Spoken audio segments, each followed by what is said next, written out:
All right, welcome back to another episode of the Whole Nine Yards. As you can see, it's just me. Drew is going to record one also, but we just couldn't do it at the same time. But he said he was going to do one later, so we'll probably just put this back to back or whatever. But we're both going to be talking about the same things anyways. So you'll still hear what we have to say about it, but we just won't be together. So what we're going to be talking about, though, is NBA free agency. That started on Monday, so it's been a little less than a week, and just about everyone's been signed. There's still a couple people who haven't been signed yet, like Dennis Schroeder hasn't been signed, Lowry Markkinen, restricted free agent, he hasn't been signed yet. Josh Hart, those are probably the three biggest names that are still out there for guys who, Hart and Markkinen are restricted free agents, while Schroeder's are unrestricted free agent. But those are probably the three biggest names, and um, we'll see where they end up. I guess just quickly, I mean, it seemed like the Hornets were, a shooter for Lauri Markkinen, but they signed Kelly Oubre. So unless they can free up a lot more cap space, it doesn't seem like they can get him unless he just takes like a different kind of offer than what he was expecting. But we'll see what happens with him. He doesn't really have a place right now, but obviously he's going to end up somewhere. Schroeder, I mean, he declined 84 million from the Lakers. What was it last season? At some point during the season, that obviously looks like a mistake because he's just not going to get that in free agency, especially at this point with, basically every team having the roster pretty much set and not a lot of teams have that much cap space right now. And if those teams do, they probably wouldn't want to give it to Dennis Schroeder. So he's in a tough spot. He's probably going to have to take a lesser deal and just hope that next year the market's better, at least for him. So we'll see what happens with him. And then Josh Hart, I mean, he's not looking for big money, just hasn't signed somewhere, but he'd be a good fit for a lot of teams. So we'll see, what team he does end up with. But those are just the guys that are left. But I guess just going, starting with the guys who have obviously already signed. We'll start with the biggest names, I would say. So, and we talked about this on the last episode. It was something that happened in the middle of our recording. Was Kawhi did opt out of his contract with the Clippers, which he obviously had that ability to do with the opt out in his contract that he signed with them originally. So I think most people expected he was going to stay no matter what, and he did. That I haven't seen any details on the deal yet, but it would be interesting to know what it is. I would assume it's pretty much a supermax, if not a supermax contract for him. So I guess I could try and look it up right quick, but I haven't seen any details about it. But he is re-signing with them, so it's he's going to be a Clipper, and it's most likely going to be for at least a couple of years. It's obviously going to be max money, like I said. So I guess the big thing with that is that he isn't going to be playing this next season. I mean, he may come back at the end of the season. Like he might be able to come back for the playoffs. Now they're going back to a normal season, so it's going to start at the end of October and finish in June. It's going to be a normal NBA season, like 2019, the 1920 season, or I guess the 18-19 season. The last time it was actually a normal year. So we'll see what time he actually comes back, because when he got injured this year, it was June. So an ACL injury, and that wasn't a complete tear, but a partial tear. The ACL is basically a complete tear. That's how you kind of treat it. So I would assume he comes back. Again, the best case scenario I would say is probably the beginning of the playoffs, the best case scenario. But again, that's going to be like April, May. So that's just going to be tough for that to come out. So maybe you have to get to the second round, possibly even the conference finals, which is going to be tough with obviously for that team without Kawhi in a much better West. So we'll see if he even plays this season. But again, he's going to be there for the next couple of years anyways. So another guy who resigned, Chris Paul. He resigned with the Suns. Again, he was also another guy who opted out of his contract, which seemed like it was going to happen, which was crazy because he was making, I think, $44 million. He would have made $44 million this year. But, what's better, 1 year, 44, or the contract that he did sign, which was 4 years for 120 million. So I think that's a lot better. Obviously, for a guy who's 36, it's going to be his last contract anyways. He had a great season last year, even though me and Drew don't love him. We can't deny that he did have a great season. For his age, the injury history really hasn't been there. Not like the crazy injuries that he's had in the past. The last couple seasons, he's been pretty healthy. I know he's a little banged up in the finals, but everyone was getting injured. Everyone was injured, so it wasn't like he had a major injury though. So to get 4 years for 120, I thought it was a little too much. I obviously you had to keep him. Like you can't you can't let him go away after the season that you just had. A team that hasn't made the playoffs in a number of years, has always come up short in like the 2000s, never even won a championship. Obviously you had a chance this year. You didn't. You were up 2-0, which hurts, obviously, but you can't let him go. Will he ever, is he going to get worse as the years go by? I think for sure, because you're still waiting for the injury to happen. But even if it doesn't happen, he's just not the same player he was. I mean, he's 36 years old. He's going to be 37, when next season comes around. So he's just never going to be that same player. And you just hope that he can still somewhat give you that same level of production that he was giving you this season. You're going to have to rest him more games to keep his body fresh. That's a Suns team that will still make the playoffs. Will they be a 2 seed again? I would say probably not. I think the West, like I said earlier, is a lot better than it was this past season because, it doesn't, you think that injuries won't play as big of a factor as it did last season with the shortened schedule, the shortened season, everything like that. Is at least a little bit more time this season, 82-game season, so you can rest guys a little bit more. It's not as much of a race to get into the playoffs, compared to a 72-game season. So I think you could definitely rest them a couple more games. It should be a team that will probably be in that, I don't know, 4, 5, 6, 7 range. I think it could be anywhere between that. I don't see them getting one of those top 3 seeds, but I think for sure they'll make the playoffs, and they're probably going to rest him. They're hoping Booker takes a step up.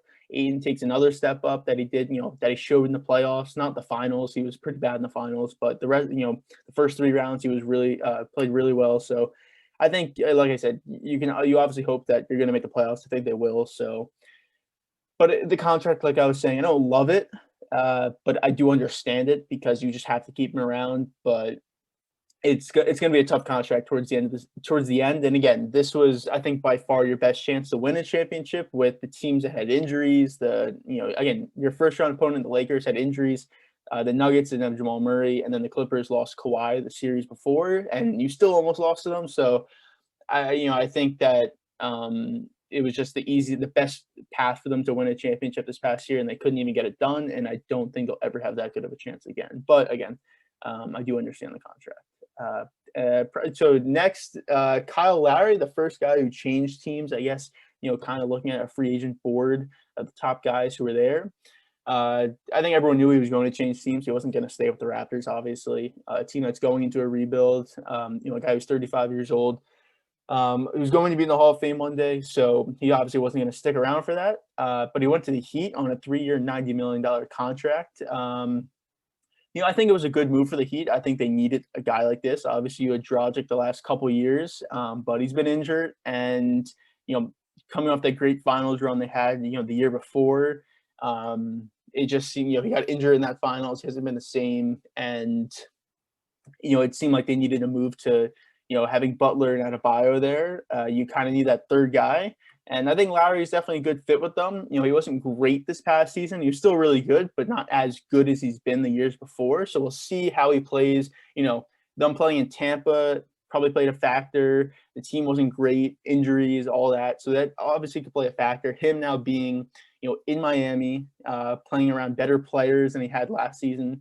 A team that's expected to be a top seed in the East and go at least in the second round, and you would think the conference finals. It's going to be tough with the Bucks and the Nets there, and who knows, the Sixers, the Hawks, or the Celtics maybe. So it's going to be a tough East. It's going to be a really tough East, but getting Lowry, I think, definitely helps. It makes their team a lot better. Having him, a guy with championship experience, a guy who's a veteran who knows what he's doing, to play with Butler and Bam, you would think would take a step up. He kind of struggled a little bit last season, but in that playoff run when they went to the finals, he showed that he can definitely be one of the top players in the league. So you just hope that that team, kind of coming off that finals hangover, kind of aspect of it, is probably better this season. And I think Lowry definitely helps in that contract. I think it's a fine contract. I mean, he is 35. He's going to be 36. So, but like, what were you going to sign him for? I mean, you had to sign him for something like this. So I think it's a fine contract. I don't really have a problem with it. And I think it makes their team better than they would have been before. So I think obviously you take that, and then you really have to give up anything. I mean, I think they gave up Dragic, which was obviously expected. They gave up Precious Achiuwa, which was their first round pick the year before, but he was kind of just a role, off the bench big, who was I definitely liked him coming out of the draft, but that's not a lot to give up for Kyle Lowry. Even at his age, it's just not a lot. And the Raptors definitely screwed that up because if they traded him at the deadline last year, they 100% could have got more for him. So probably a mistake on their part, but I think he ended up probably where it seemed like he was going to end up anyways. I know the Sixers, Lakers last season were the talks, but it seemed like the Heat was a pretty good fit for him. And like I said, I think it makes a lot of sense and it makes him a lot better. Um, I guess I'll move into the Bulls because they obviously had one of the more interesting off seasons, or I guess, free agency periods so far. And that was first signing Lonzo Ball, which I think that's what the talk seemed like. I think I mentioned that in our last episode that it seemed like the traction in the Lonzo Ball free agency conversation was to the Bulls. And it happened right away. He signed a 4-year, $85 million deal, which I think is a great contract for a guy who, had all the hype of that number 2 pick for the Lakers, and he didn't live up to it at all. The shooting wasn't there. The aggressiveness and the willing to score wasn't there. And I know he does a lot of great other stuff. Like, he's one of the best defenders in the perimeter. He has a great vision. He can really handle the ball, which I think is very valuable. But for a number 2 pick for the Lakers, there was a lot of expectations for him, and he didn't live up to it. A lot of it was probably pretty unfair, but again, he didn't live up to it. Goes to New Orleans, just improves his shot. He just kept getting better with the shot. Now he's a legitimate 3-point shooter. I think he was 38% from 3 last season, that's pretty good. Again, for a guy like that who was a terrible shooter his first 2 years in the league, that was always a problem with him. He's turned himself into a pretty good shooter. So, and again, that defense is still there. The ball handling is still there. The vision is still there. So for him to be the point guard on this Bulls team, I think it's just a good fit for him. Billy Donovan there. He's always had, pretty good point guards ever since he's been in the NBA, obviously with Westbrook and Shea and then Chris Paul. So now he gets Lonzo there, who's only getting better. He's still only 23 years old, so he's going to continue to get better. Playing for a Bulls team who have a little bit more flexibility, I think, on that team. Even with the moves that they've made, I think he's just a perfect fit for them. And I think that, he's never going to be a 20-plus point per game scorer, but I don't think that matters. He's going to give you 15, 16 points, and he's going to be efficient at it now. You can rely on his 3-point shooting if you kick out to him off the dribble even though he's a better catch-and-shoot 3-point shooter. I think it was a really good fit. It was a really good contract. Like I said, it was basically like $22 million a year. I think it's a really good contract for him. You're seeing guys get a lot more money or similar money who I don't think are that type of player and have the ability to become a better player. Like, again, Lonzo's only 23, so he's only going to get better as his contract goes. So I think it's just really good value for the Bulls with that contract. Now, another move they made was a sign and trade to get DeMar DeRozan. I don't know how much I love this. I think that DeMar DeRozan's a pretty good player. He's 32 years old, so he's obviously getting up there. He kind of got lost in San Antonio these last couple of years. After that Kawhi trade, the Spurs just haven't been as good. And you weren't really looking at the Spurs as that powerhouse team anymore. But DeRozan's put up some pretty good years. He averaged 7 assists last year, which might be crazy to think about. You just think of him as a scorer. That's basically all he is. That's basically what he was in Toronto. He was a scorer. I think he averaged 27 one year. So he still is putting up 20-plus points per game. He still can't shoot the 3. He's still that mid-range guy, the attacking guy. He doesn't have the same athleticism as he did early in his career, obviously, because of his age. But his ability to handle the ball and to pass the ball, I think, is huge. And obviously having a guy like Lonzo there and DeRozan can continue to that ball handling guy, which, again, you don't think of him as, but that is kind of who he is. He is kind of like a point guard out there. So having like those 2 guys, if DeRozan can keep it up, I think that's a good addition. But I don't really know how much him as a player fits on this team. It just I don't know. I feel like and the contract also 3 for 85. I mean, for a guy like that, I feel like that's a lot of money for him. At this point, I feel like you probably could have got him for less, to be honest. There were reports that he was going to take a pay cut. I mean, I don't think that was going to happen. To go to like a championship team. I think he wanted as much money as possible, and he clearly got it. I mean, I can't fault him. Obviously, you get as much money as possible, but for the Bulls, I think they probably could have got a better contract for him. 3 for 85. Again, you got Lonzo for 4 for 85. And I know obviously DeRozan's he has more accolades and has more experience and everything like that in the league, and he's more of a star technically than Lonzo is. But I think Lonzo is probably the better player, to be honest, or at least will be in the next 2 years. So to get DeRozan for 85 for 3, that's $28 million a year. I just don't think he's worth that. I think, again, if you got him for a better contract, I think it's a better it's a better value, it's a better fit for this team. And it's weird how that works out, but I think it just is. So we'll see how it works out. We'll see how it plays out. But I expect him to be more on the ball. And we'll see how that happens too, because they have Zach Levine, who obviously, he averaged 26, 27 points per game last season. I still don't know how I feel about him because he's never made the playoffs. He's never even done anything in the NBA so far, and you could blame that on him. You could blame it on his teams or whatever. But he's a really good stats guy, but bad team guy. And it turned around for Booker last season. We'll see if it turns around for Levine this season. He clearly has the talent to be one of those top guys in the league, but I think he's suited more as like a 2 than a true number 1. I think he needs a guy who's better than him on his team for them to actually be a championship level team. And with the Bulls, he is the best player. So that's probably their biggest problem right now, is that Levine is their best player. But will they make the playoffs? I think for sure. I think with this much talent with Vucevic, Levine, DeRozan, Lonzo Ball, you got Alex Caruso in free agency for 4 years, $37 million. I thought that was, I thought it was a pretty good contract because you added a lot of defense to this team, which needed it. And you still have that offense with Levine and Vucevic and DeRozan. Like, you still have a lot of offense, shooting, defense. I think they improved a lot with a lot of the contracts that they did get for a lot of these guys. But we'll just have to see how it works. And we'll have to see if Levine can possibly even take another step up. He was great last season, but can he take another step up? We'll have to see how that plays out. But definitely some really good moves. And then, I appreciate them going for it. And, like a lot of teams would rather sit back in that situation where they made the move last season to get Vucevic. It didn't really work out. They were probably worse when they got him. Maybe that was just, chemistry wasn't exactly there. Mid-season trade, something like that. We'll have to see. But I would expect that to be better. I would expect Levine and Vucevic and then DeRozan and then Ball to play better, have more of, a chemistry out there on the court.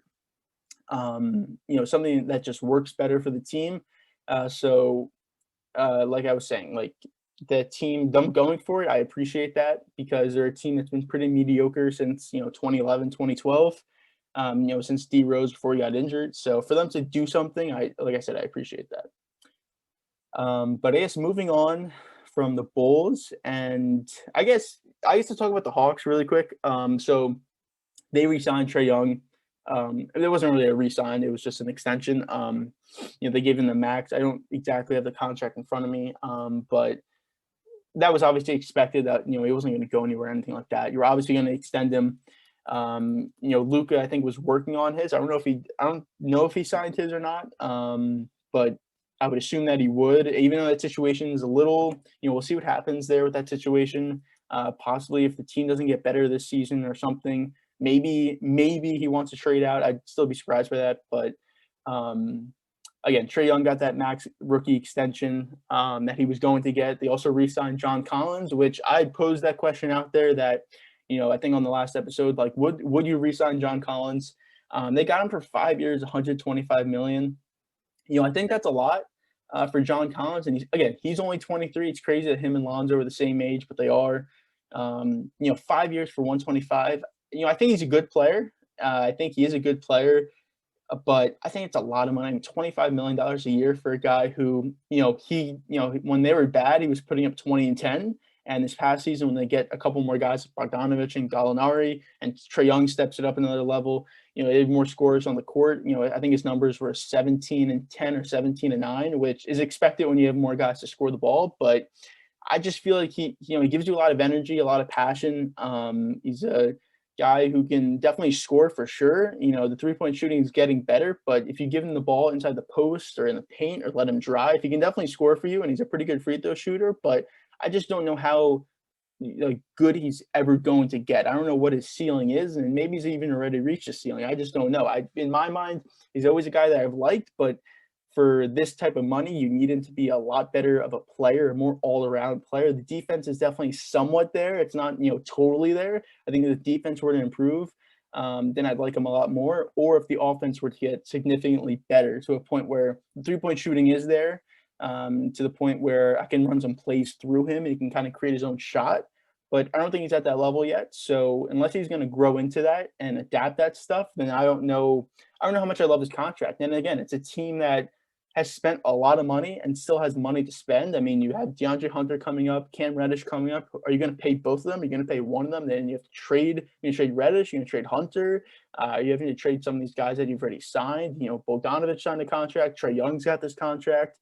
Capella had a contract that you had with him. Like I said, John Collins. Gallinari, if I didn't say him already, then you have Reddish, Hunter. So you have a lot of guys to pay. A lot of guys you already are paying. You worry about that luxury tax that that you have.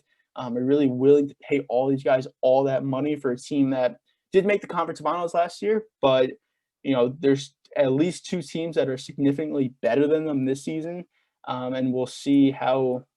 When you think you have a big window in the NBA, like the Sixers had, you think that you have a multiple year window, and then it closes very fast. So, I'm not saying that the window's already closed or anything. It may not even be open yet, but it just closes a lot faster than you think. So at some point, that money's going to come back to you. You're going to have to trade guys off, get less in return, let guys walk that you don't want to let walk. So it just comes at you fast. And I think that, I don't think there was a problem with bringing John Collins back, but I don't think it would have been the worst thing to possibly sign and trade him, and see what you get back for him. Again, it's a 23-year-old who has the potential to be a pretty good player. Could he ever be an all-star? I think there's a possibility he could be an all-star, in the right year. I guess I don't even know what conference would be better for him, as being like a bigger guy, but I think in the right year, he could definitely be an all-star, but I don't know. It's just a risky decision for a guy who, is he your second best player? Is he your third best player on this team? I think Bogdanovich is probably your second best player. So, I would have Young and then Bogdanovich. And I think even Hunter has the ability to be better than Collins if he stays healthy. So, you're paying your fourth best player potentially, $25 million a year. I think that's just something that you have to worry about. And we'll see how it plays out. But I wouldn't say I didn't like it, but I don't love it. So I'm kind of in the middle, but kind of leaning towards I don't like it that much, I would say. But I guess going to, just sticking with the East, there was a lot of East moves, honestly. The West, they definitely made moves, but I think the bigger moves are probably in the East, I would say. The Nets, I guess not even the Nets, but Spencer Dinwiddie, he missed basically all of last season. I think he only played 3 games again, he had a partially torn ACL, but there was a sign and trade. He actually got thrown into the Westbrook trade. It turned out to be a 5-team trade, but he was thrown into that, kind of make, pieces work and moves, make sense with the salary cap and picks and everything like that. But he was a sign and trade to the Wizards, 3 years, $62 million. It's a Wizards team that, look, the Nets weren't going to re-sign him. I don't think that was a possibility, honestly, but it's a Wizards team that you now have Bradley Beal. And you got a lot of pieces. You got Kuzma, Caldwell Pope, Montrezl Harrell, Rui Hachimura, Denny Advia, Thomas Bryant, Daniel Gafford. You have a lot of players on that team, but what are you going to do with Bradley Beal? I like Bradley Beal, but I would say he's a top 20 player, top 25 player, but he's never ever going to be top 10. Will he ever even be top 15? I don't even know about that. I think he's a really good player and he can give you 30 points per game, but the defense obviously is not going to be there. Ball handling is a lot better, but he's never going to be, he's never going to have amazing vision or anything like that. So he's kind of not like a one-way player, but he's just a guy who can get you points, which I guess you don't mind, but to be your number one guy on that team when the next best talent really isn't, I guess it's Spencer Dinwiddie, I guess. That's another guy who's pretty similar to Bradley Beal, a guy who can kind of just score. He can definitely handle the ball and stuff, but, he's not going to give you a lot else other than scoring and some ball handling. I think they should have a lot of questions. It seems like he wants to stay there, but I really wouldn't be surprised if he gets traded at the deadline or they just don't trade him and then he walks. He's going to be a free agent at the end of the season. So I think if they have to get a true sense of what's going to happen with him this season, and we'll see how they do this season. I think it's going to be like I said, I think it's going to be a tough East. So it's no guarantee they even make the playoffs or even come close to the playoffs. So if they're kind of out of it and he's frustrated, obviously the right offer has to be there, but I think you should have to trade him at the deadline because If you let him walk for nothing, then that's just a huge miss. A guy who's been suspected of wanting to leave and get traded for multiple years now, and you've never done it. You haven't done it. You've stayed true, and he stayed true, which I think shows promise for people in the future that a smaller city, even though it's Washington D.C., it's definitely a smaller city. To have a guy like a Bradley Beal, you can convince him to stay after multiple years of losing and him being. He's definitely been frustrated. So I think it's a positive in that sense, but I think you'd probably have to trade him at the deadline to just get something back. And again, even if the offer is not exactly what you want, I think you just need something in return for the future of your franchise. And I don't think you can be stubborn or stuck up about it and not want to trade him if it's pretty clear that you do have to trade him at that point. And then you get nothing in return in free agency. He walks, and your future is still, not bright, but it has somewhat of a pathway, but it could have been a lot better if you would have traded him. Even for picks, a couple guys who may not turn out to be, amazing players, but can turn out to be pretty solid role players. You get, you draft right. You have a couple guys who are younger right now. Maybe you do make a trade for someone else in the future. You have so many possibilities at that point. If you do make a trade with Bradley Beal, but if you don't, I just think that that's the wrong move. But we'll see. Maybe maybe they look good. They're in the playoffs. They're in the hunt. They're kind of in that, probably 6, 7, 8, 9, 10. They're going to be somewhere in that range, probably more towards the, 9, 10, 11, honestly. But maybe at best they can somehow get 6, 7, 8. Who knows? So we'll see what happens. But I think the right move would be to trade him at the deadline, to be honest. Probably not the offseason, but probably the deadline. And again, staying with the East, the Knicks made some moves. I would say their biggest move. Well, I guess they re-signed Julius Randle, but I think that was pretty expected, to be honest. But their biggest free agent move was signing Evan Fournier, 4-year, $78 million deal.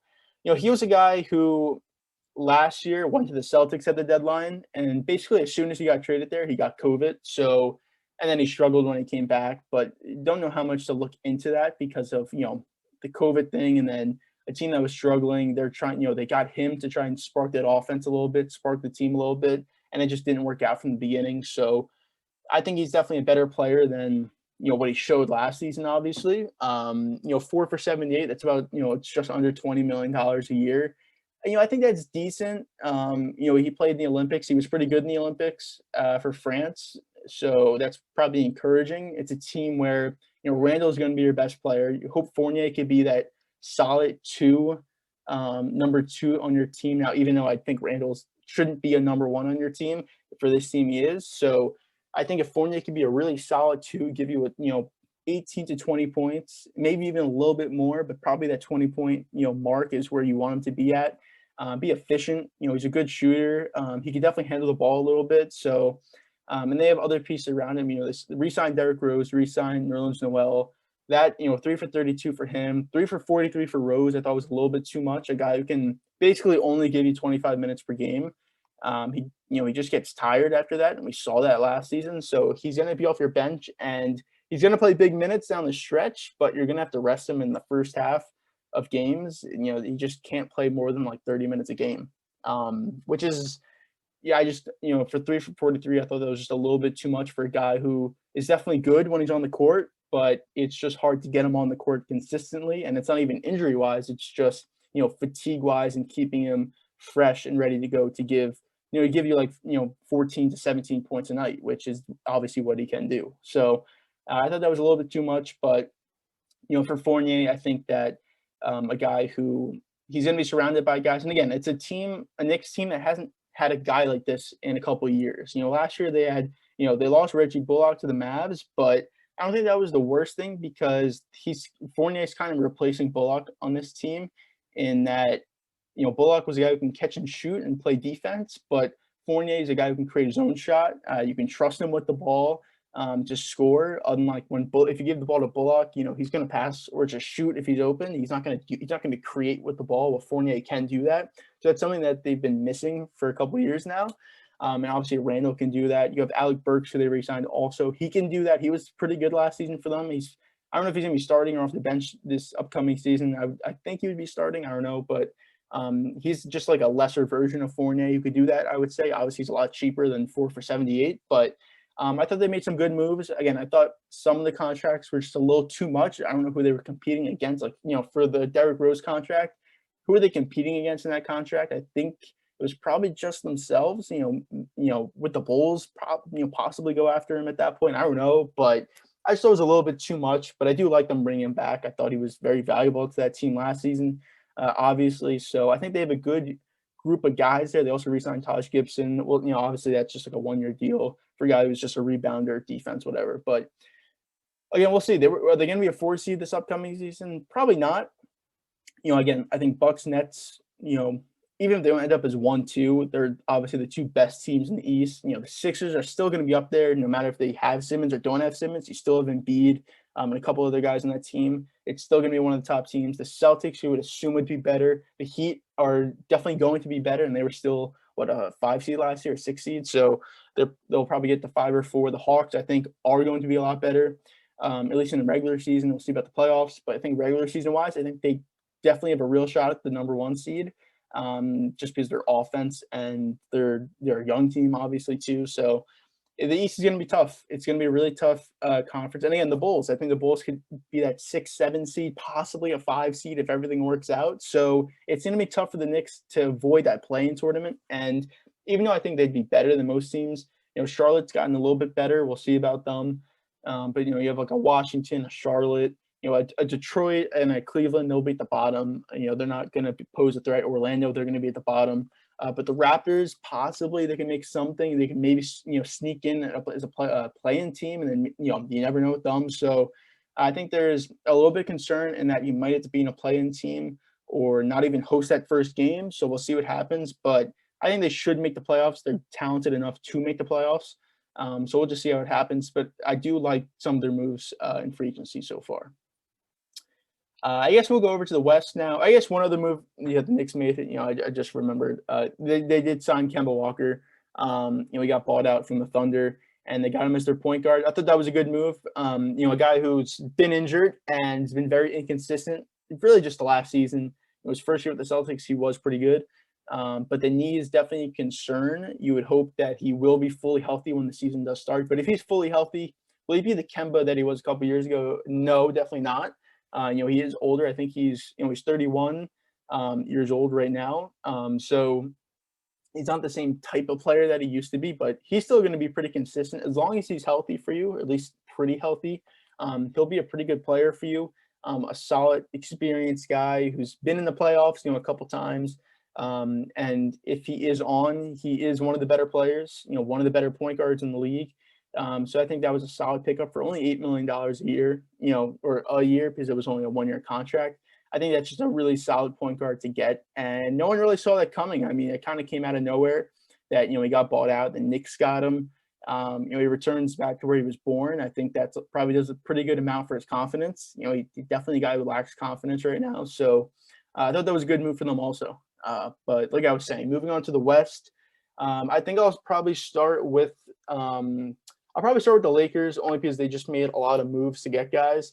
So obviously they traded for Westbrook. So they have Westbrook, AD, and LeBron. Obviously, that's a pretty solid top 3, maybe the best 3. I guess probably Brooklyn's top 3 is better than that. But I guess the second best, 3 trio in the league, it has to be them there. But they re-signed Taylor Horton-Tucker, who's their youngest guy on the roster. They do have an old roster, but I don't really think that means much, honestly. They re-signed him 3 years, $32 million. He's a solid player. He played a lot more last season. I think he was undrafted. So he's been a guy that they've always had in their system the last couple of seasons. And he, like I said, he got a lot more playing time last season. Will he start? I don't know if he'll start possibly, but he'll be a spot starter, if anything, a 6-man, 7th man anyways. But, he's a guy who has a lot of upside. At least that's what everyone says with him. So we'll see about that. But they also signed Kendrick Nunn, who turned down way more money from other teams. I also heard the Knicks on that, to go play with the Lakers. Malik Monk, who also turned down more money to go play with the Lakers. They got Wayne Ellington, a shooter. He's always been known as a pretty good 3-point shooter and somewhat of a defensive guy, but more of just a shooter guy. They got Melo, Carmelo Anthony.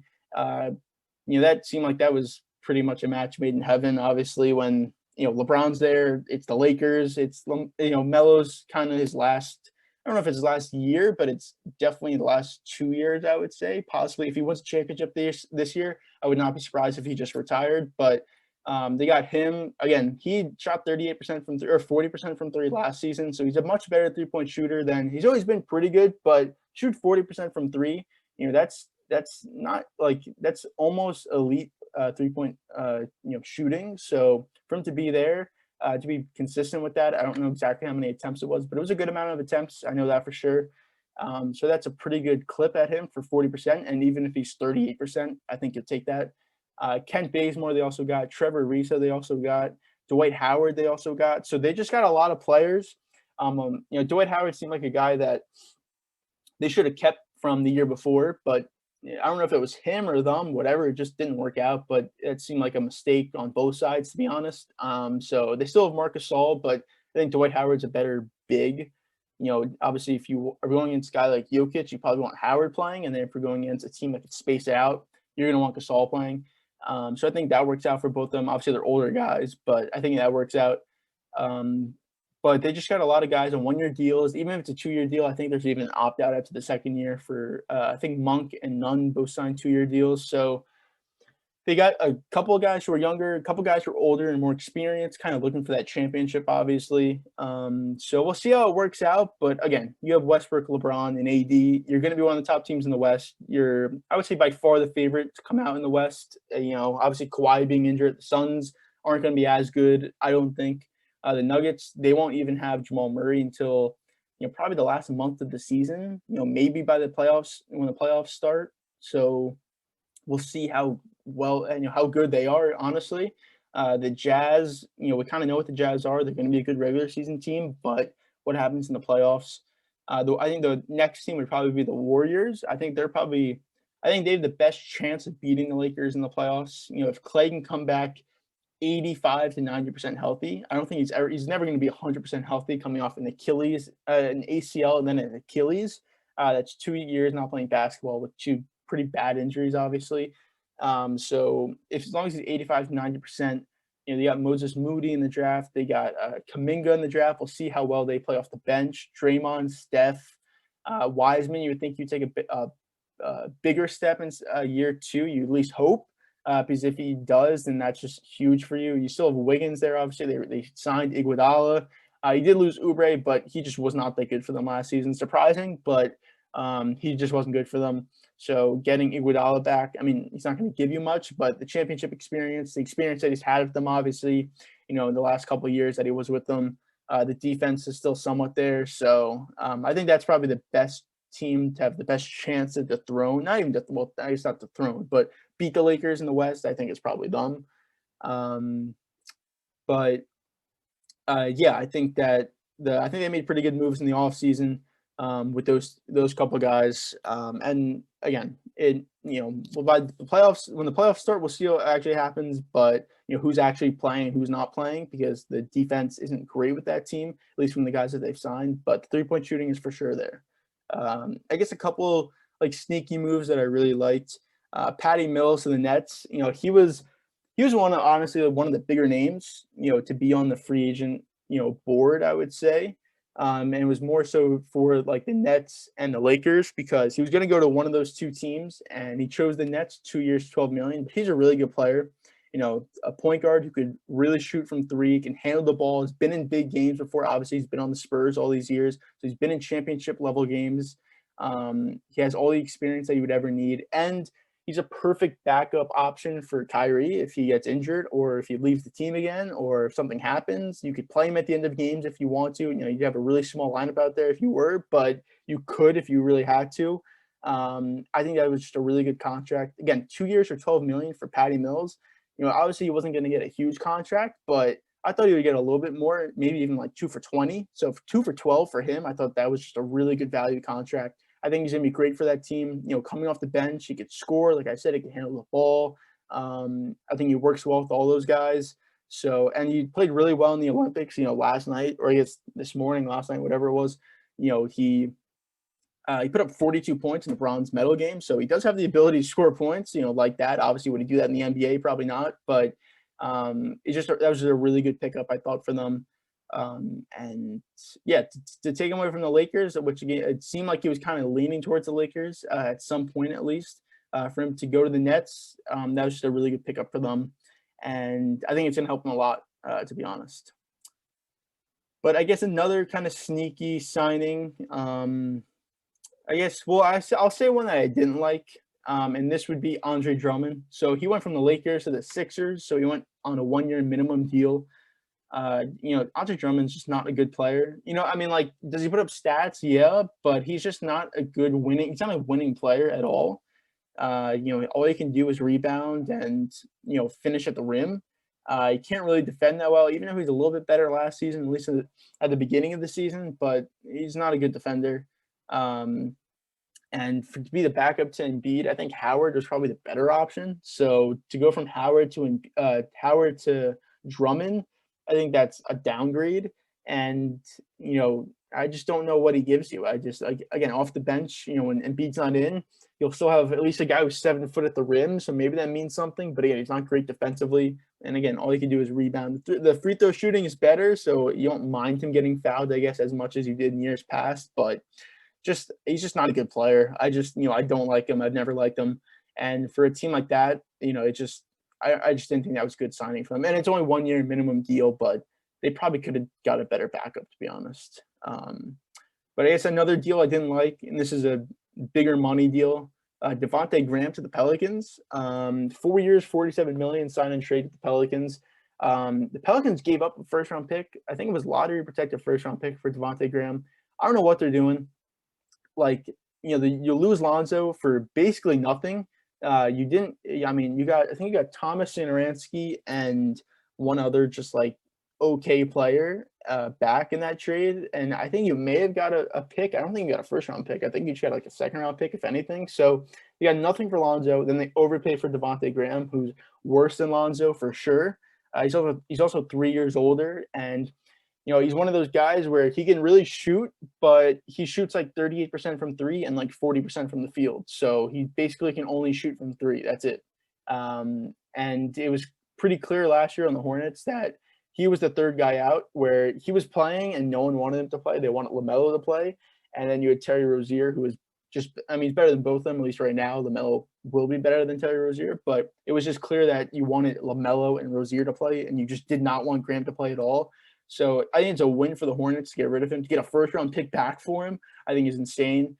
And for the Pelicans, I just don't think he fits with that team. Like, what does he do for them? I just don't know. That team is just a mess with Zion and Ingram. There's been conversations and rumors about Zion wanting to get it traded out of there already.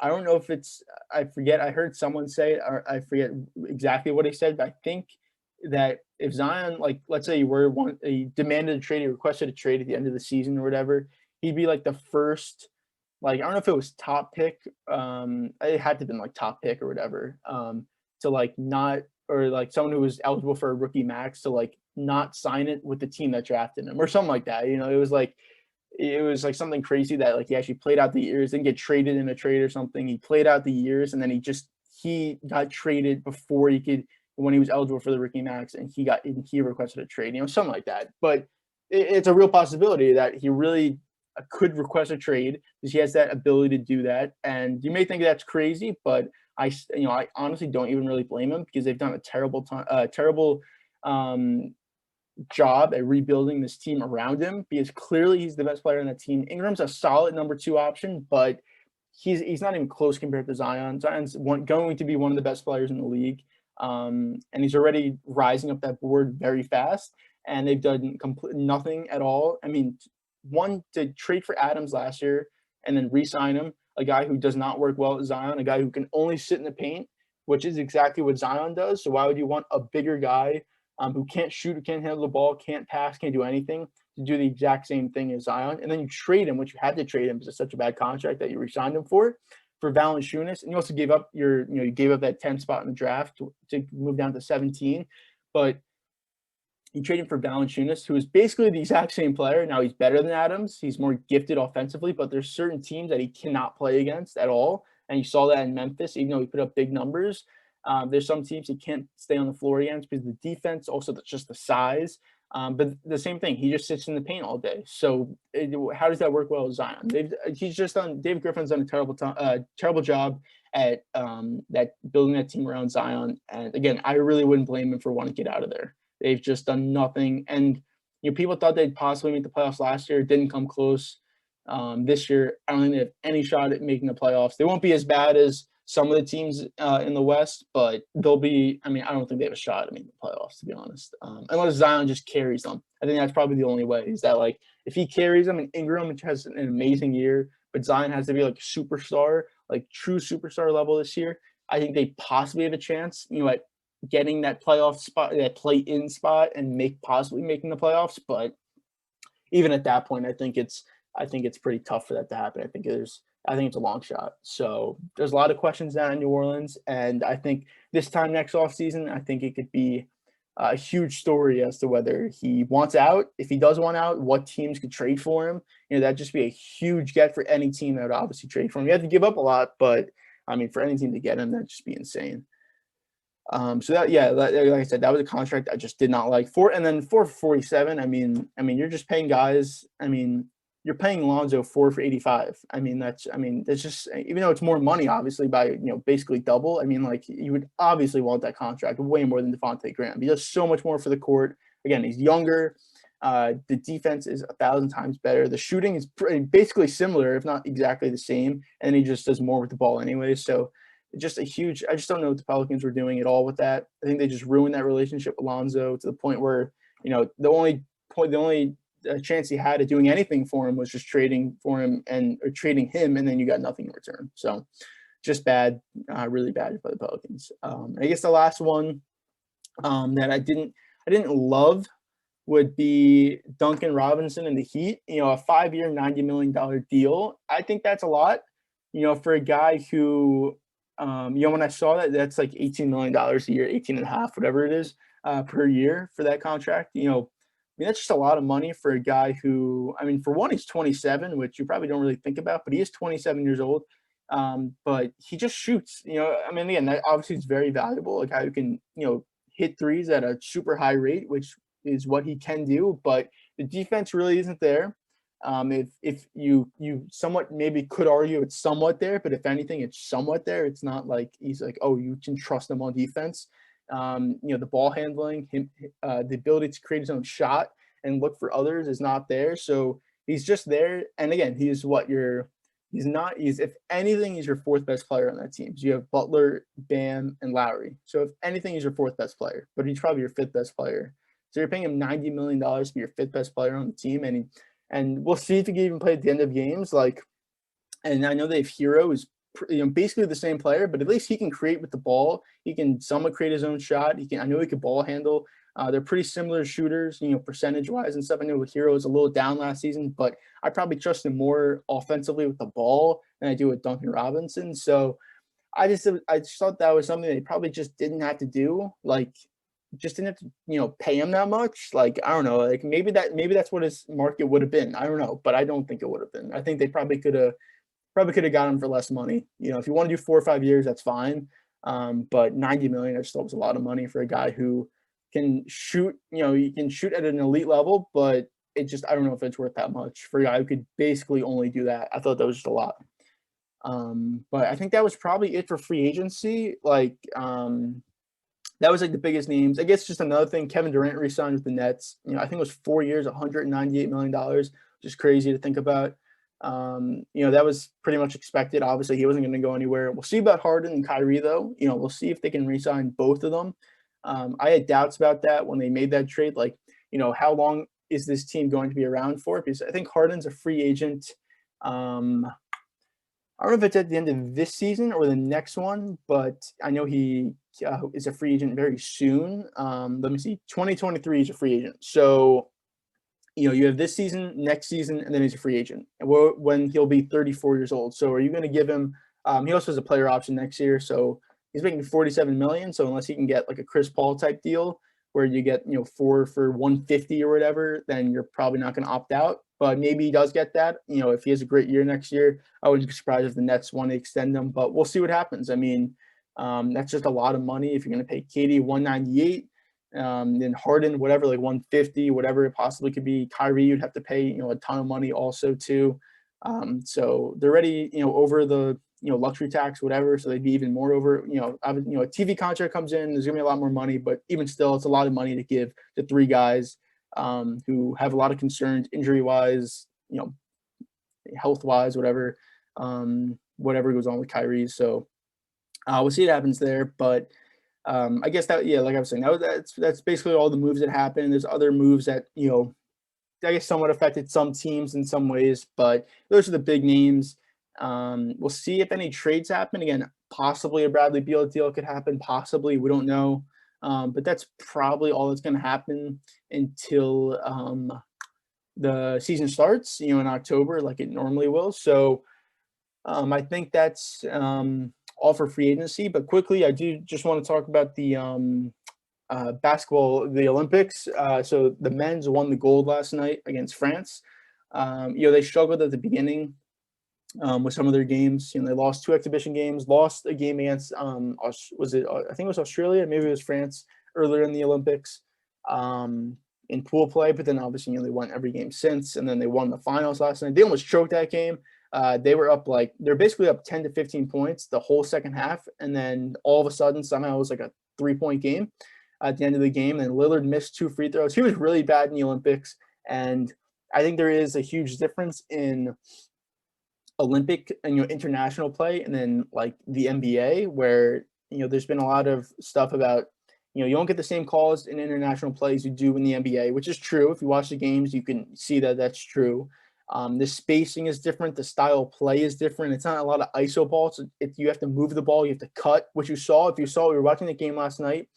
I saw multiple cuts. Zach Levine was cutting. Jrue Holiday was cutting. If you cut, you'll be open. It's weird how it plays out, but that's just how it is. You have to be moving without the ball, which just is something that just doesn't happen in the NBA. And if it does, it's with guys who are just like role players and guys who kind of they cannot create their own shot and they have to cut to get open.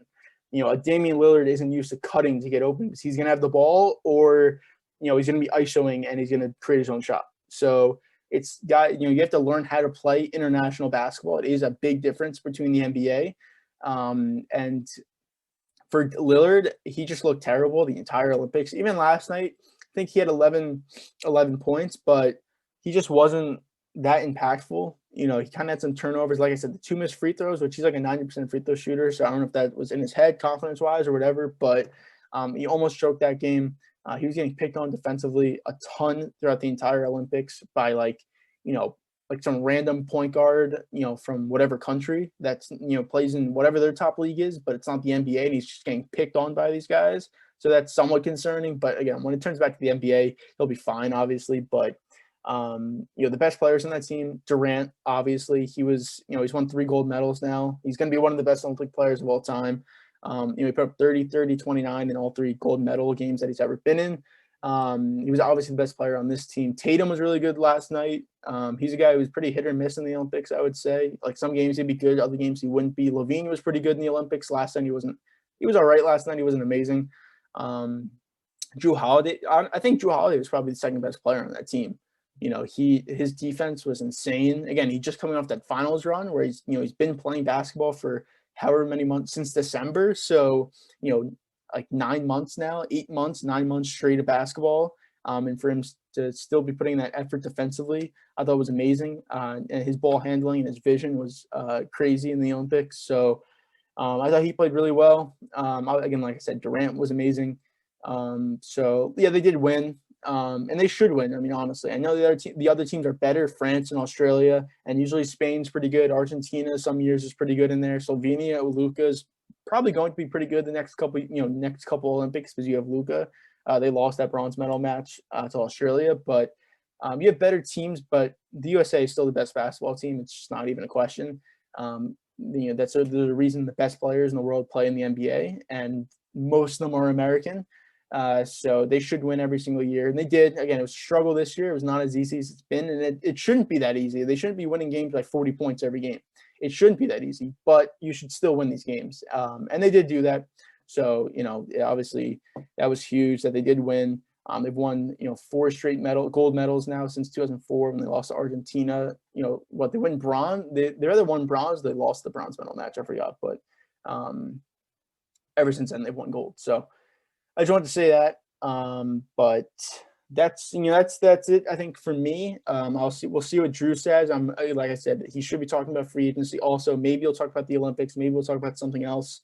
Football is coming. We had the first preseason game, the Hall of Fame game on Thursday. So that was fun to get some football back. Preseason games are going to be happening. Training camps are already happening, obviously. So when the season starts, we'll give our predictions for, divisions, records, conferences, who goes to the Super Bowl. We'll be doing all that stuff pretty soon. Like I said, the season starts in like a month. So that'll be fun. And so just look out for that. More baseball is going to be coming. The Yankees are playing a lot better. The Giants are still playing really well in the West. The Dodgers, they got Turner. Turner, I think, was starting tonight. Scherzer pitched the other night. So a lot of stuff's happening in baseball, which we'll talk about. But that's probably that's probably not it for basketball. But I think basketball is going to take a little bit of a break because free agents already done, draft's done, the season doesn't start for a couple months now. So there's going to be a little bit of break from basketball, which I think is good because we've been talking about it for, like I said, 8 months straight. But football and baseball are going to be probably the 2 main topics. Just look out for that. Social medias will be, down below in the bio, the link. So check that out.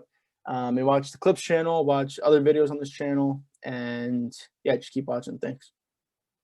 Welcome back, everybody, to the Whole 9 Yards. This is Drew Pian. Hopefully you just finished watching Brandon's segment. We weren't able to get together for the recording, but I know he talked a lot about free agency. I'm actually going to get into the NFL here a bit.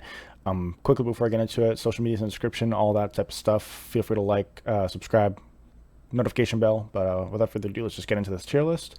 I'm going to talk about NFL more with Brandon, whether it be fantasy or power rankings or divisions or anything. But I want to kind of smoothly get into the NFL with just a little bit of a quick tier list. I have 5 tiers here. We're going to be grading all 32 NFL teams. I'm going to try to keep it quick and smooth and easy to digest here. So we got legit Super Bowl teams. That's a team like the Chiefs. I don't need to it's not a spoiler.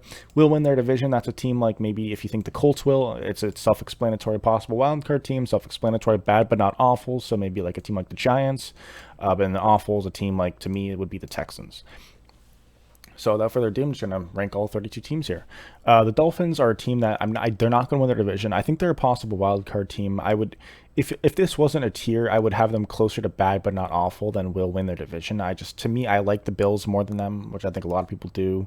Offensively, I like the Bills more. Defensively, I think the Dolphins probably have a better defensive roster, especially with Xavier Howard essentially coming back. That's news today, as he's pretty much back and he's not going to be traded. And I like the Patriots more than I do like the Dolphins as well. Obviously, having Belichick, I think, is just a huge advantage. And call me biased with the Patriots hat on right now, but yeah. The next is the Jaguars. I think they're going to be awful. I think they're going to show promise, but I can't put them in the bad but not awful. To me, a bad but not awful would be like a Giants. I think that the Jaguars are just awful. I think you have a good coach in Urban Meyer, and I think we'll see how he does in the NFL this year. But I just don't think the talent's there yet. I think Trevor Lawrence is going to be raw, and he still has to develop, and I'm not sure he has everything around him that he needs. Obviously, they spent a first-round pick on the Clemson running back. We'll see how that turns out. I know he's rumored to be more of in the receiving game a lot. We'll see how everything works out. I haven't been following the Jaguars training camp too much, but I don't think they're good enough for me to put them into bad but not awful. I think they're going to be awful.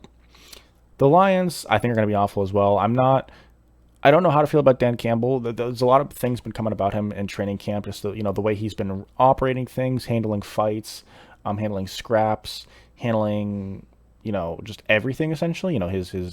His press conferences and all that. I don't know how to feel about Dan Campbell, but regardless, I don't think the talent on the team is there. Obviously, losing Stafford is huge because he was pretty much your best player for a very long time. And now, Goff's just not great. He's a bad but not awful quarterback to me if I was ranking quarterbacks. And the rest of his surrounding cast is pretty much awful. I won't waste too much time on the Lions. The Vikings are a team that will not win their division, but I think they're a possible wildcard team. I've always been a relatively big fan of the Vikings. I'm not a Zimmer guy. I know a lot of people are Zimmer fans. Obviously, you don't have Stephon Diggs anymore. A couple years now at this point, but well, a year at this point. But Kirk Cousins is still a mediocre quarterback who can win games for you, assuming his surrounding cast does their job. But if they don't do their job, then he's not going to just put the team on his back and win multiple games. Maybe a game or 2 games in the regular season, he can kind of carry your team to a win. But to expect that in the playoffs or to expect that in bigger games, I don't know is fair to Kirk. Um, so yeah, but I just don't think they're going to win the division. I mean, obviously the NFC North with Green Bay is just the Green Bay will win their division, and if not, they're a legit Super Bowl team. So the Bucks, legit Super Bowl team. Obviously, they just won the Super Bowl. Tom Brady, greatest quarterback of all time right now. There's not too much to say that the offense is still loaded. Pretty much brought everybody back, and the defense should theoretically only get better with a lot of young talent on that team. So we will see. Um, okay, so San Francisco. Sorry, I got a text. San Fran. The NFC West is very, very complicated. I have them as a possible wild card team, and I think they end. I think they will end up making the playoffs. So I think they're better than I'll rank these possible wild card teams in order of how likely I think they are to make the wild card. So the Niners would be the most likely at this point, and the Dolphins would be the least likely at this point. I think the Niners are a solid team. Last year they were pretty much just berated with injuries. I mean, Bosa, Sherman, a bunch of others. I mean, Sherman, we don't even know what's going on with Sherman at this point, but Bosa coming back is huge. I mean, he's looked good. If you've looked at clips of him, he's looked pretty good. So I think this team will be good. Obviously, with Trey Lance, I know Trey Lance, we've heard great things, but I don't know if he's going to start week 1. Regardless, I think Garoppolo will be good enough for sure to make the wild card, if not win the division. And if Trey Lance does play, that probably means he's probably pretty good too, unless Garoppolo got injured and Lance is just forced into the game and plays horribly, but I don't think that's going to happen. The Browns have as a possible wildcard team as well. I would put them above. I think the Niners are a better team, but I think it's harder for them to make the wildcard in the NFC than it is for the Browns to make it in the AFC. The Browns are a loaded team, and many people would pick them to win the division, but to me, I still think the Ravens are a better team here, and I'm going to put them there.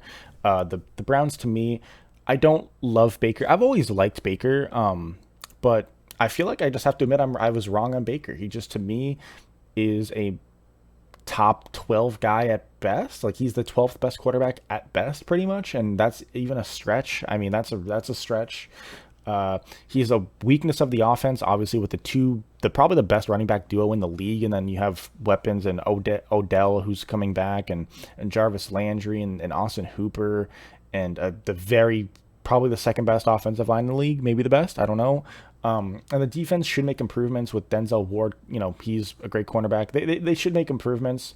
But I still think the Ravens roster is better. I still trust John Harbaugh as a better head coach. I think Lamar's the better quarterback. I think they have the better running game, even though I just did say the Browns have the best running back duo. I think overall with Lamar Jackson, J.K. Dobbins should only develop more. I think this Ravens team is slightly better. I think they're slightly better on defense as well, and I just think they're a better overall structured team. I think the Browns have more talent on paper, but I think the Ravens are just a better team, and they're more proven to me, and they're more reliable, and I do think John Harbaugh is a much better coach than Stefanski. Even though Stefanski is, last year he did prove he's a good coach, I still think Harbaugh's a top 5 guy. I don't think Stefanski's that. The Titans are an interesting team to me. I think they're a possible wild card team. I'll put them behind the Niners and ahead of the Vikings in terms of likelihood, but the offense is unquestionably talented. I mean, Julio, A.J. Brown are 2 top 10 guys in most people's minds. I'm not as high on A.J. Brown, but that doesn't matter in this tier list. Obviously, Tannehill to some people is a top 10 guy. To me, he's probably not, but that doesn't mean he's not a good quarterback. And obviously, Derrick Henry. I mean, he's probably the best running back in the league. He wouldn't be who I would take, but I think he is a great running back. And the defense should make strides in the pass rush game. And overall, that should help their defense. They're not going to be great, but if they can be middle of the pack / not the worst, top 5 worst defense in the league, I mean, they should make strides. And if they can just rush the passer, this team should be a lot better.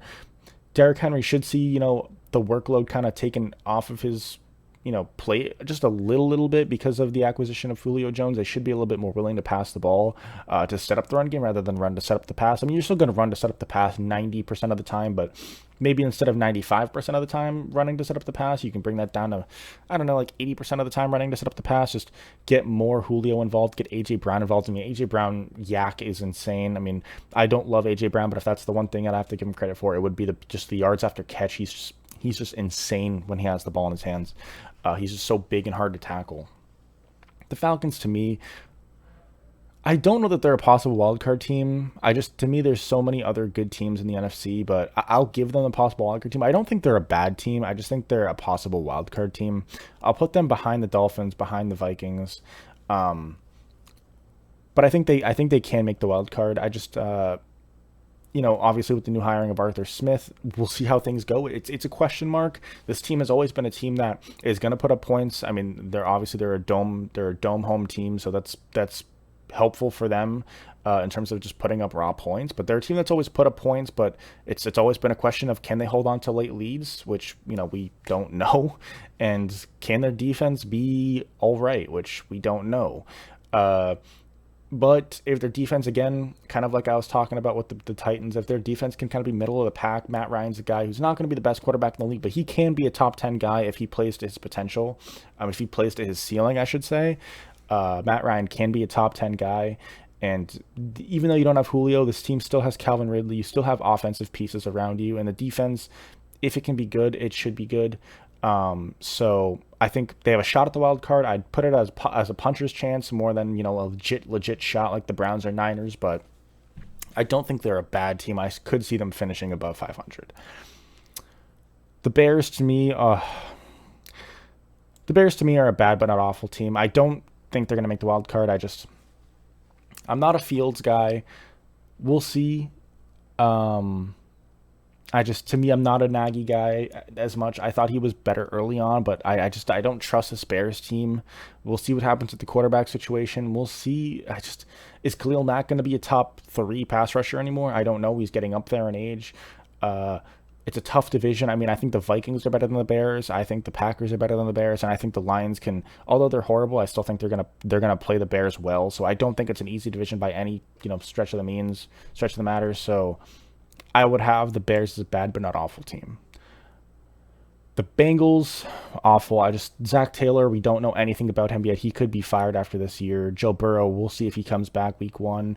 I know Burrow's a great quarterback, and I think he will be a great quarterback, a B+, A- type of quarterback, but he has nothing around him pretty much. I think offensively, they've started to build the structure, but overall, defensively, and just the team's young, and we don't know anything about them yet, and their division is tough. I mean, the Ravens, the Browns, and the Steelers have historically dominated the Bengals pretty much, and also are just the better teams right now, so it's tough for me to rank the Bengals anything other than awful. The Cowboys, to me, I think they will win their division, and I'll try to rank these teams in order of left to right, from best to worst, I guess. I guess the awful doesn't really matter, but I think the Cowboys will win the division. I don't think they're as good as the Ravens, which is why I have the Ravens to the left, but the NFC East is just not very good. I mean, the Eagles, I'm not going to talk about them. They're an awful team. Or the other NFC East teams. I mean, the Giants are a bad but an awful team to me, and the Redskins are probably a possible wild card team, but I don't love them. I didn't love bringing in Fitzpatrick. I just don't think that's going to work. I think it'll be all right, but Fitzpatrick to me is a guy that he's never made the playoffs, and there's a reason for that. He's just not going to carry your team to the playoffs. He's not consistent enough. So yeah, I think they have a more likely shot to make the playoffs than the Falcons, just because they can win their division. But are they going to actually make it as a wild card team? To me, probably not.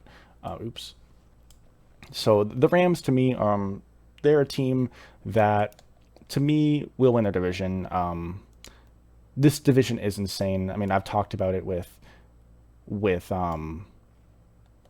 49ers, the Seahawks, and the Cardinals. That's the best division in football, and it's frankly not close.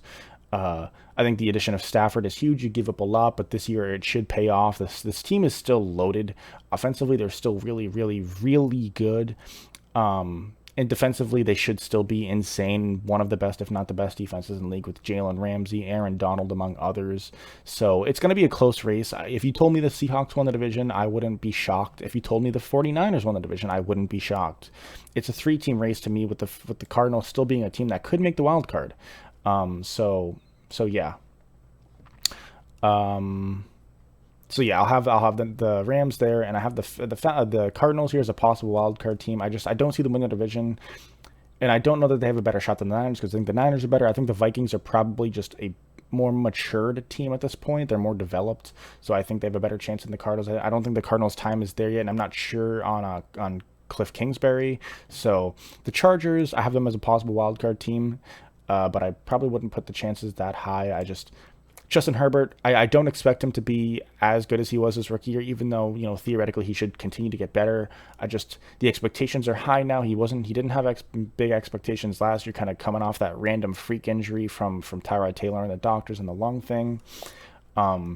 I don't think the offensive line around him is going to be insane. I think they've put work in to make it better, but I don't think it's going to be great right off the bat. And around him, I don't think he has a ton. Obviously, Keenan Allen is huge. Austin Eckler's a great running back, but does he have a great defense? No. Does he have a great offensive line? No. Does he have a great proven head coach? Not yet. So I can't put them above the Dolphins with Brian Flores and a solid offense and solid defense. I just can't do that yet. But if they made the wild card team, I wouldn't. If they made the wild card, I wouldn't be shocked. The Saints to me are a possible wild card team. I think people underrated them when we saw Drew Brees is going to retire, and they have so much. They have no cap flexibility. They're going to have to trade everybody away. I saw a TikTok prediction that predicted them to go 0-16. Like, that's not going to happen. They're, to me, is still a very, very, very possible wildcard team. Jameis Winston should be able to be the best version of himself he has been yet with Sean Payton as the head coach. If he can cut down on just 10, if he can go 30 touchdowns, 20 picks, that's so much better than 30 touchdowns, 30 picks that it's insane, and that's 10 turnovers cut right there. And he could maybe even do better than that with arguably the best offensive mind in the league and Sean Payton right there to coach him. So, and I still think you have personnel around you offensively that, with Michael Thomas, Alvin Kamara, this team should still be good. The offensive line is a question, I think. I just don't think it's as stout as the other parts of the offense, and the defense should be good as well. So I just, to me, I think people have underrated the New Orleans, and I think they're probably the second best team in the division. So the Steelers, to me, are a possible wild card team. I think the Ravens have the division on lock. I think the Browns are probably the second best team. The Steelers, to me, are just kind of washed. They should kind of probably rebuild it. They've got few young pieces and just a lot of old aging pieces. Obviously, bringing back Juju is cool, but just a lot of aging pieces. Is Roethlisberger the guy anymore? No, he's not. Maybe they can hit the lottery with Dwayne Haskins, but probably not. They're probably gonna have to go into full rebuild mode. So, to me, I think they're a team that finished around 500 and is in that wild card race, but at the end of the day, I don't actually give them a shot to make the wild card. I don't think they will make the playoffs. The Broncos, to me, are a bad but not awful team as well. I just don't. The quarterback situation just isn't hammered out yet. And I know you brought in Bridgewater, but I don't trust the Broncos offense, and I think the Broncos defense has potential. I mean, we know the 2015 Broncos team, or I guess 2016 Broncos team was insane defensively, but they're nowhere close to that, and offensively they're not good, and defensively they're gonna have their moments. They're gonna have their moments where they look like a top 5 defense, but they're gonna have their moments where they look like a middle of the road defense.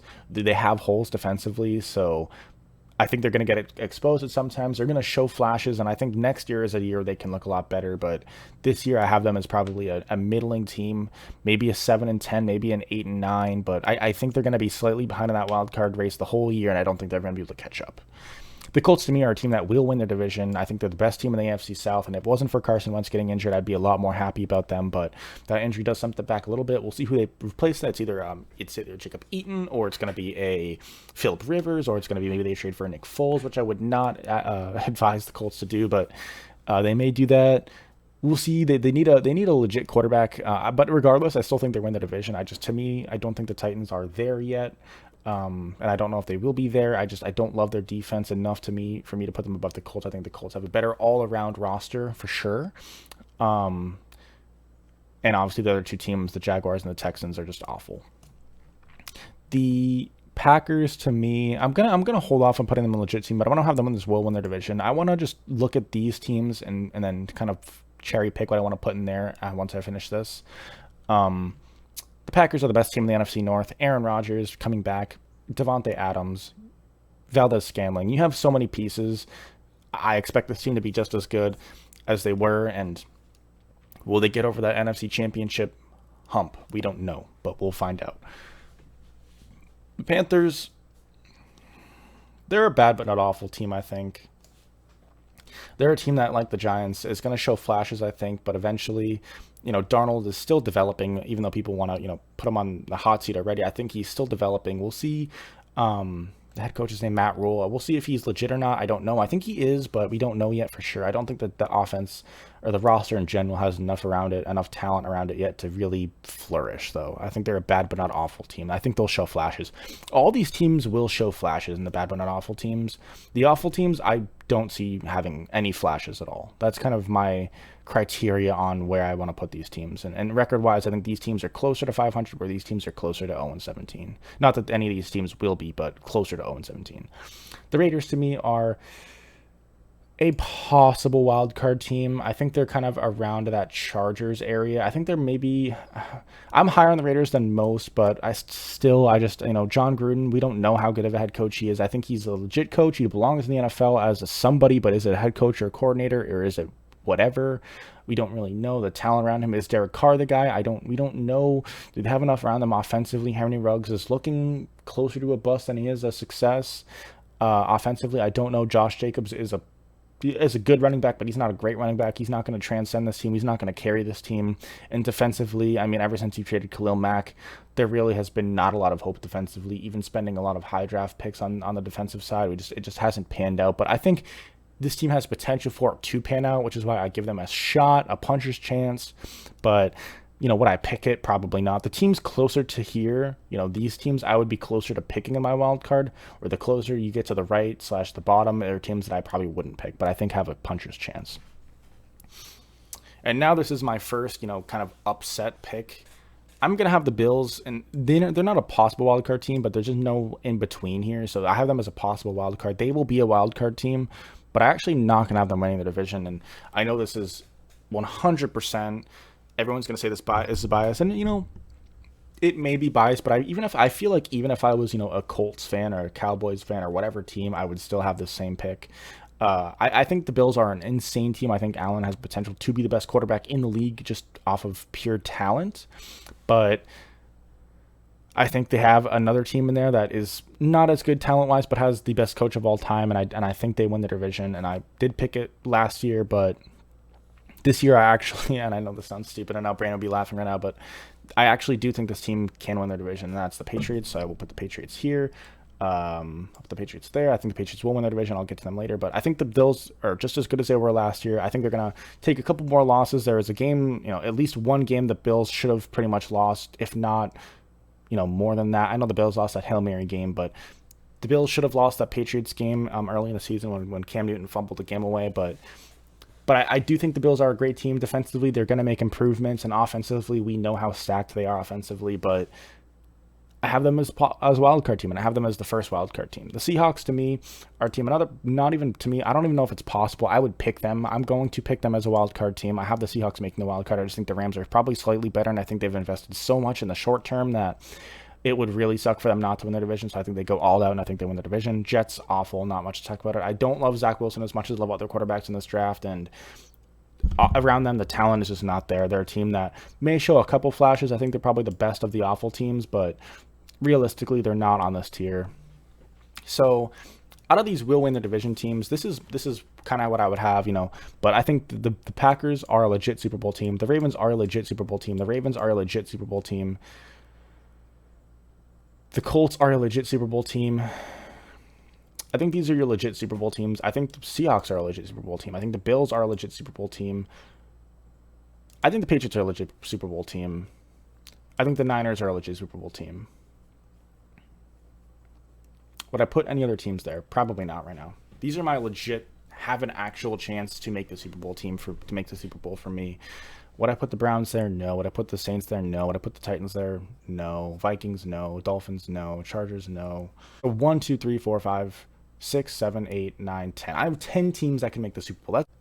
So I have 10 of the 32 teams here having a chance to make the Super Bowl, being my legit Super Bowl teams. I know some would argue with probably a couple, for sure the Patriots. I mean, that's a stretch, but that's my faith, I guess, more so. And I actually do think they have a solid team.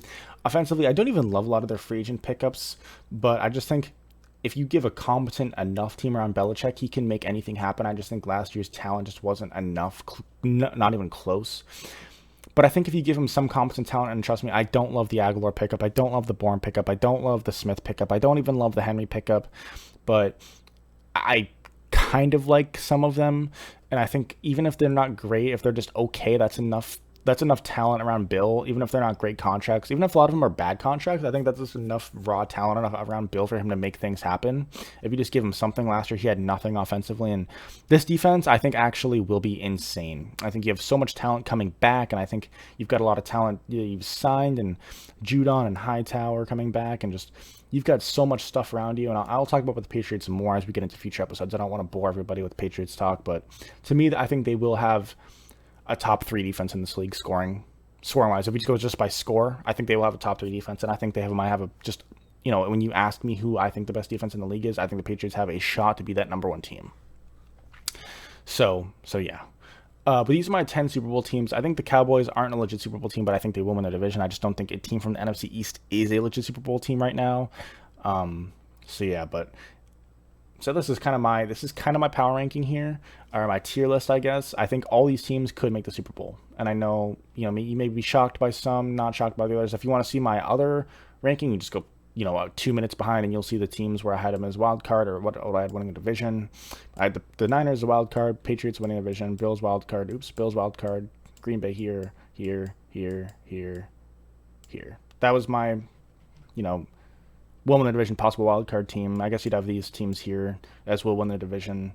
But I think, all these teams here pretty much legit Super Bowl, legit Super Bowl, legit Super Bowl, legit Super Bowl, legit Super Bowl, legit Super Bowl, legit Super Bowl, legit Super Bowl.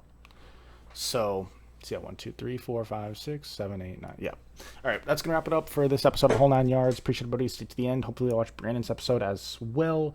Me and Brandon will be back in the future with more, sports content. So, yeah, goodbye, everybody.